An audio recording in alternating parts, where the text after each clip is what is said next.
Terpujilah Engkau Tuhan Yesus yang kami puji dan kami sembah. Haleluya Tuhan.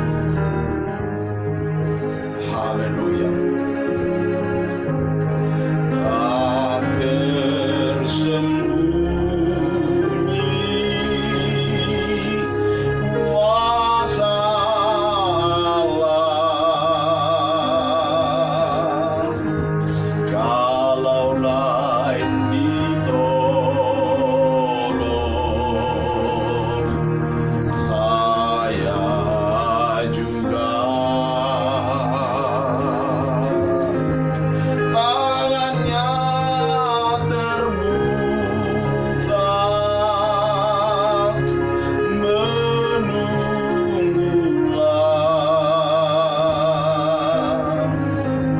tak tersembunyi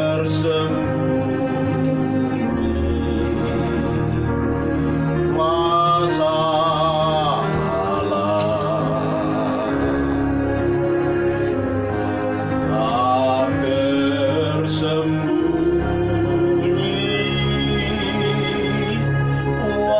kuasa Allah,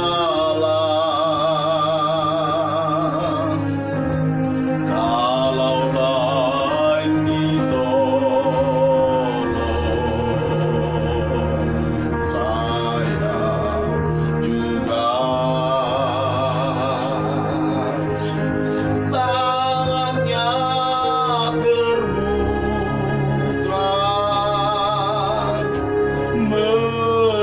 menunggulah, tak tersembunyi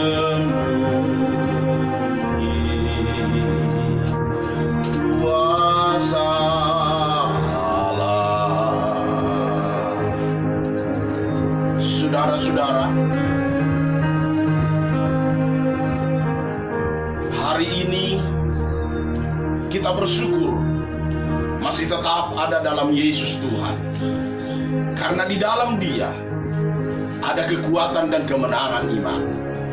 Haleluya. Hari ini saya akan sampaikan firman Allah berbicara tentang kebangkitan rohani. Namun sebelumnya saya akan bacakan dulu firman Allah di dalam Lukas pasal yang ke-7 ayat yang ke-11 sampai ayat yang ke-17. Beginilah bunyi firman Tuhan. Yesus membangkitkan anak muda di Nain. Kemudian Yesus pergi ke suatu kota yang bernama Nain. Murid-muridnya pergi bersama-sama dengan dia, dan juga orang banyak menyertainya berbondong-bondong. Setelah ia dekat pintu gerbang kota, ada seorang mati diusung keluar, anak laki-laki, anak tunggal ibunya yang sudah janda. Dan banyak orang dari kota itu menyertai janda itu. Dan ketika Tuhan melihat janda itu, tergeraklah hatinya oleh belas kasihan. Lalu ia berkata kepadanya, "Jangan menangis." Sambil menghampiri usungan itu, ia menyentuhnya. Dan sedang para pengusung berhenti, ia berkata, "Hai anak muda, aku berkata kepadamu, bangkitlah." Maka bangunlah orang itu dan duduk dan mulai berkata-kata. Dan Yesus menyerahkannya kepada ibunya.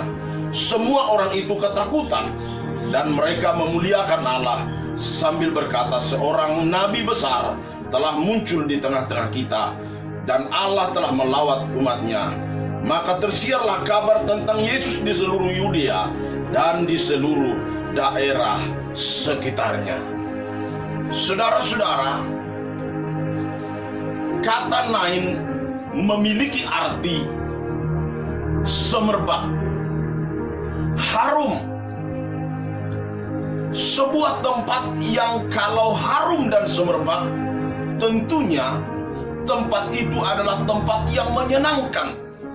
Secara otomatis tempat itu akan memiliki gairah sukacita, ada semangat hidup. Tetapi berbeda dengan kenyataan kejadian dalam firman Tuhan yang kita baca ini. Di Nain ada tangisan, di Nain ada kesedihan, karena ada seorang janda yang kehilangan anaknya, anak satu-satunya sebagai harapannya, meninggal dunia. Kita dapat bayangkan saudara-saudara, bagaimana sedihnya seorang ibu ini. Padahal menurut adat istiadat tradisi orang Yahudi, seorang janda jika tidak memiliki seorang anak laki-laki, maka dia akan kehilangan hak atas warisnya. Dia akan menjadi hamba di tengah-tengah keluarganya. Saudara-saudara, tiba waktunya anaknya mau diusung ke pemakaman. Sementara di arah lain ada kelompok yang bersuka cita, yaitu kelompok Yesus. Ketika pemuda ini diusung, terjadi perjumpaan, terjadi pertemuan di gerbang kota, di mana pemuda ini yang diiring oleh banyak orang dengan tangisan berjumpa dengan Yesus. Ketika Yesus melihat janda itu menangis, Yesus berkata, "Jangan menangis." Yesus tergerak oleh belas kasihan. Yesus berbeda dengan manusia sekarang. Manusia sekarang terkadang berkata kasihan, tetapi tidak memiliki sebuah tindakan. Tetapi kalau kita perhatikan firman Allah ini, Yesus bukan sekedar berkata-kata, tetapi ada tindakan yang dia lakukan. Apa yang dia lakukan, saudara-saudara?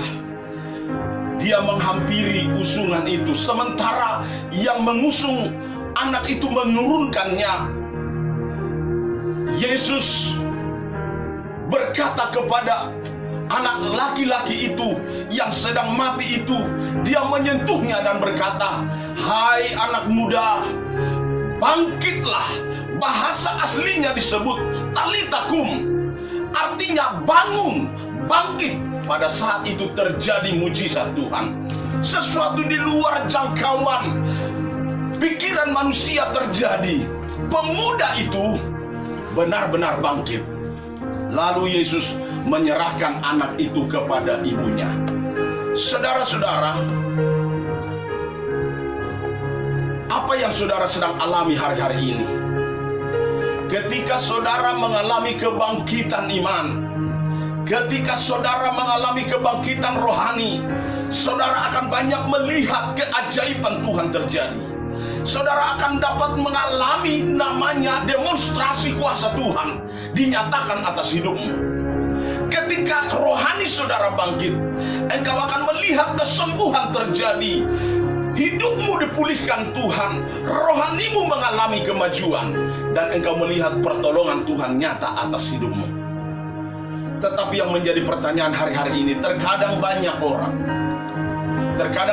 orang mereka ingin rohaninya bangkit, mereka ingin mujizat terjadi dalam hidupnya, tetapi tidak pernah mengalami namanya perjumpaan dengan Tuhan. Ketika beribadah, mereka hanya bernyanyi dari mulutnya saja, padahal hatinya jauh daripada Tuhan. Markus 7 berkata, bibir mulut mereka memuliakan aku, padahal hatinya jauh daripadaku. Percuma mereka beribadah. Tetapi ketika kita berdoa, benar-benarlah sampai engkau merasakan Tuhan hadir. Ketika engkau beribadah, benar-benarlah sampai engkau merasakan Tuhan bertahta di atas puji-pujianmu. Maka kamu akan melihat hidupmu dipulihkan, rohanimu dibangkitkan. Engkau akan melihat mujizat Tuhan terjadi atas hidupmu. Mungkin ada tantangan yang sedang saudara hadapi, mungkin penyakit. Sekali lagi saya mau katakan, di mana saja ada Yesus, saudara bisa baca dari Injil Matius sampai Injil Yohanes. Di mana saja Yesus hadir, di situ dia selalu mengadakan mujizat. Kalau saudara menghadirkan Tuhan, mengalami perjumpaan dengan Tuhan, maka saudara akan melihat kuasanya dinyatakan atas hidupmu.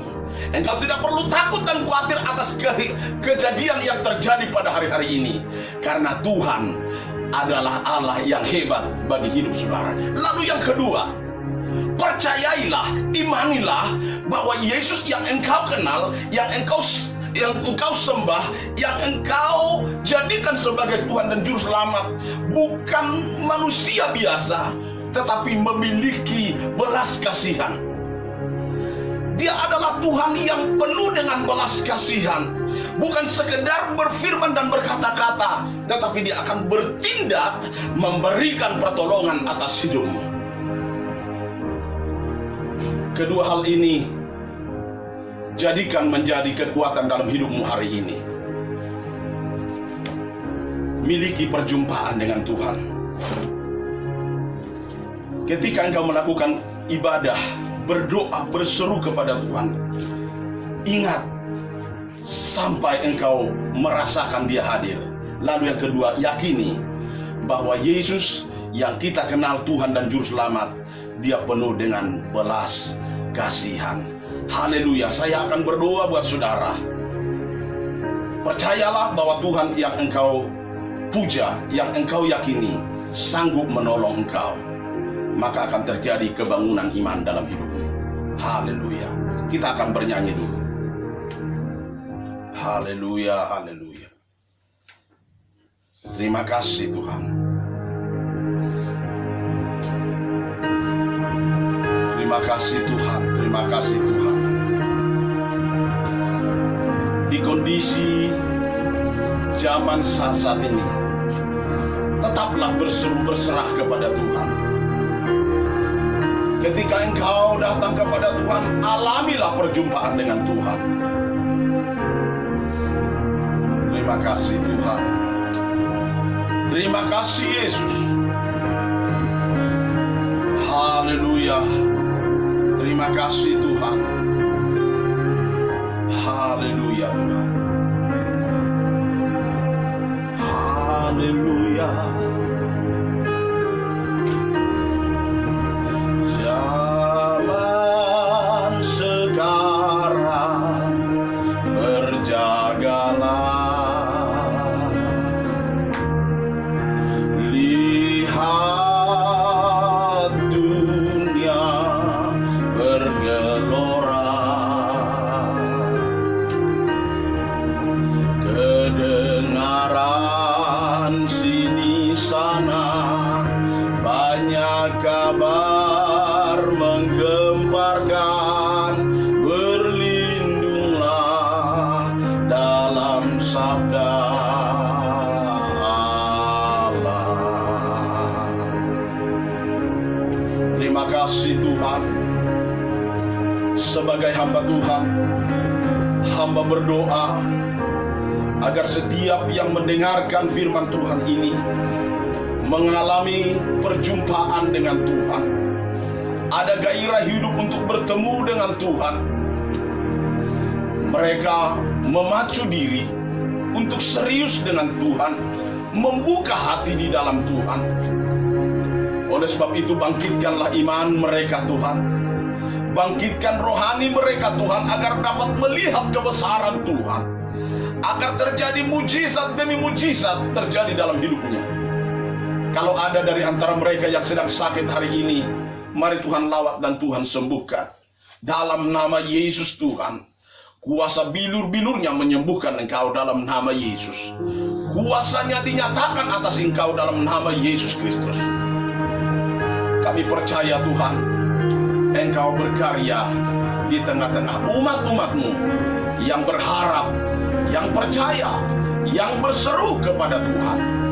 Terima kasih Tuhan. Dalam nama Tuhan Yesus Kristus, kami sudah berdoa dan mengucap syukur. Haleluya. Amin.